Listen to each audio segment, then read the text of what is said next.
ဖြည့်ပြီးတော့ပြောပြတာပါဒါကလေးပြောသွားတာဘုရားပွင့်တဲ့ကဘာ၅မျိုးနောက်တစ်မျိုးထည့်လိုက်လို့ရှိရင်တော့ဘုရားတဆူမမပွင့်တဲ့တုံညကဘာဆိုပြီးတော့ရှိပါသေးတယ်တော်လိုက်တာအဆက်မိမယ်နော်ဖရာရဲ့ဖွားဖက်တော်ဘယ်နှဦးရှိလဲ9ဦးပြောပြစမ်းပါဦးကာလူရတော်ညီရောဆန္ဒခန္ဓာကနေလေးဝရွှေရင်ဘောရီပင်ကာလူဆိုတာကာလူတာကြီးအမတ်ကြီး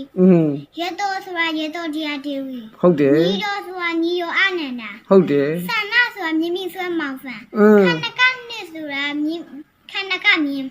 ဟုတ်ပြီလေးဝရွှေရင်ဆိုတာရွှေဦးလေးလုံးဟုတ်တယ်ဘောရီပင်ဆိုတာဘောရီပင်ညောင်းပင်တော်လိုက်တာ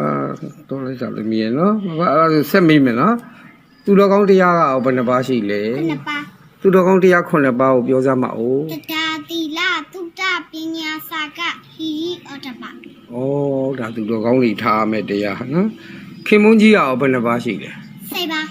ခင်မုန်းကြီး10ပါးရလားရပါပြောပြစမ်းပါဦးတရားတန်ခါပစ္စေကဗုဒ္ဓယဟန္နာတဝကဆရာအမိအဖကျေးဇူးရှင်ဟုတ်တယ်သမီးဟိုအောင်သိလားဘာလို့ကတ်ကြီး3ပါးကတ်3ပါးသိတယ်ပြောရှိတာဒုဗ္ဗေခန္ဓရာကငမုတ်တပေတက်ခန္ဓရာကဒုဒ္ဒလံပေ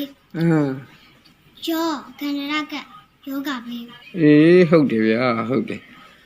လောကရန်10ပါးရောသိလားလောကရန်10ပါးသိပါတယ်ပြောစမ်းပါဦးလာဘောအလာဘောယာတောအယာတောနေဒံပတံတံဒုက္ခံဒုက္ခံ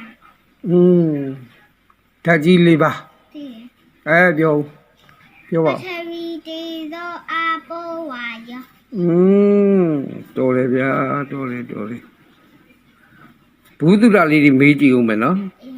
ဘုဒ္ဓရာတိုင်းရင်းသားတွေရဲ့နာမည်လေးတွေသိလားသိပါတယ်ပြောကြည့်တယ်မအောင်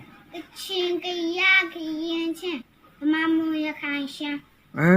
ဟုတ်ပြီဗျာဘုဒ္ဓရာလေးပဲရှိတာပဲအရသာရောဘယ်နှပါးရှိလဲ6ပါးအရသာ6ပါးကိုသိလားတစ်လုံးချင်းပြောပြတာမချူချင်းငန်းဟန်းစခါဒါ6ပါးနော်9ပါးဆိုရင်ဗာလေးထည့်မလဲစိတ်အပြည့်စုံဆိုရင်ချူချင်းငန်းဖတ်စခါစိတ်ဒါ9ပါးဆိုရင်အဲ့လိုပေါ့နော်ဒါဆိုရင်အရသာခန္ဓာတွေဗာလေးလည်းသိဆိုတော့အာယတနာ6ပါးကပါလေ